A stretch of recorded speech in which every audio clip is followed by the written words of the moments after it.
In fact, even any of you that are familiar with Warren K. Moorehead and the Susquehanna River expedition in 1916, he corroborates the story of the embankments as well. And many people think he does not, but he does.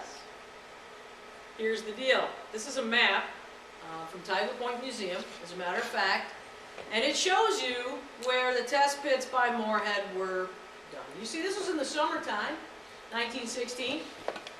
And what do you suppose is going on top of Spanish Hill? Crops are growing. Guess what? You're not going to go and dig all over the top of that hill. So what did they do? Look at all those dots, all the way around the edge. 400 test pits in the end in the rain. And he did find a huge thing of mussel shells here. You see? And then he did a cut. He's looking for a burial. Of course he was. That's what he was looking for. And so you can see, if it wasn't right around that edge, he wasn't going to find much, right? And it wasn't actually him. It was Donahue and some Boy Scouts. But after you read the sad story that he writes about not being able to find anything in Spanish Hill in the pouring rain, he goes on to talk about a place called Sugar Creek. It's the very next page if you want to find it. And it says this: traces of a fortified hilltop, there being distinct traces of embankments. Embankments, and this man knew embankments.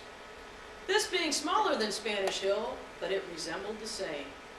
It contained Iroquois pottery, triangular flint points, probably in Dasty.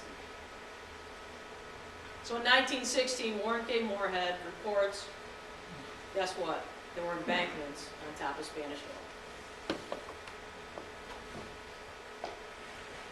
1931 brings in this gentleman, James Griffin. This guy right here. And these guys are all local names, actually. And no, I don't have it. I wish I did. I do know that that's Gore back here, right? This is Woodruff, Castleberry. Anybody know who this one is? Welch. So in 1931, what was going on is Tioga Point Museum had worked with the National Council of, can't remember, and they got some funding for someone to come in and do some archaeological digs throughout the region. He did a handful of sites, and he also took it upon himself to go up and try to find those embankments. So now, remember, 1870, they were already reporting the plowing.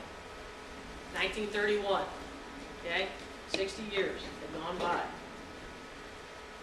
And so, what he does, and he's just a graduate from, he's just got his master's degree. Here's the top of the hill, and here is General John S. Clark's survey, right?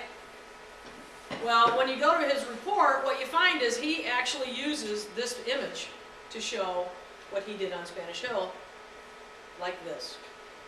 Obviously, that's where he got it, right? The interesting thing is, if you look at it, again, do you remember what I said about what these lines were? Dot, dot, dot, dot, dot, dot, dot, dot. He did a trench here. Here. He did another trench here. Here. And then, you know what? These are inside the edge. It's hit or miss, okay? And out here, he didn't find anything. What I'm trying to tell you is these came up with nothing. These ones were pretty well hit or miss. These ones had a chance, and they did tell us something. Trench number 1 was interesting because this is what he said. You see this right here? This is like he cut a line right in the hill. So the hill's here. He cut a line in it to see what was inside of it. Okay? This is what he saw. He saw a mixed humus and loess, a darker layer, a light yellow loess, and then he hit rock. Or hard ground earth is what he called it. Okay?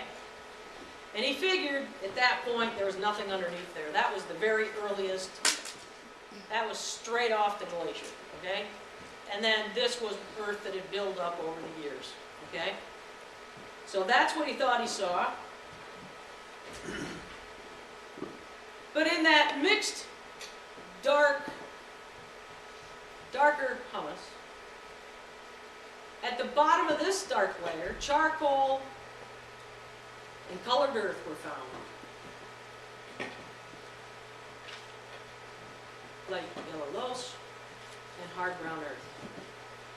So, actually that should be up here on the B.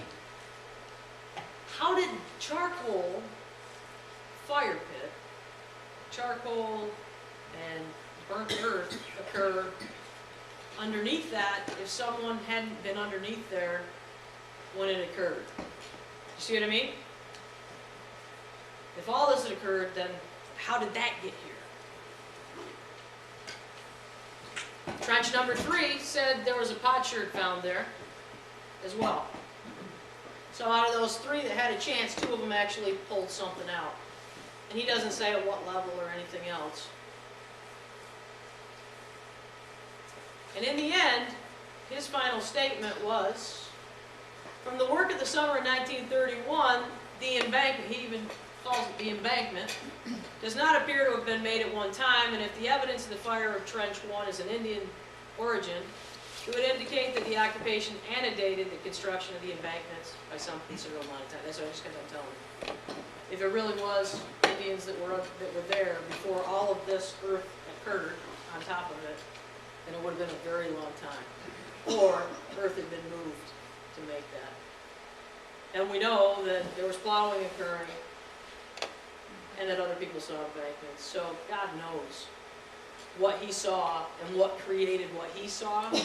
But chances are what he saw was not what General John S. Clark saw, because everything had changed from that many years apart. So, were there embankments? They were slowly being erased. Do they exist now? No, absolutely no. I can absolutely agree, no. But did they exist? And based on all those things I just got done telling you, I gotta say yes. And that's my personal opinion. You can have your own too. The fact is, you won't find any sources though, until that many years ago, that said they didn't exist. All you will ever find is that they did.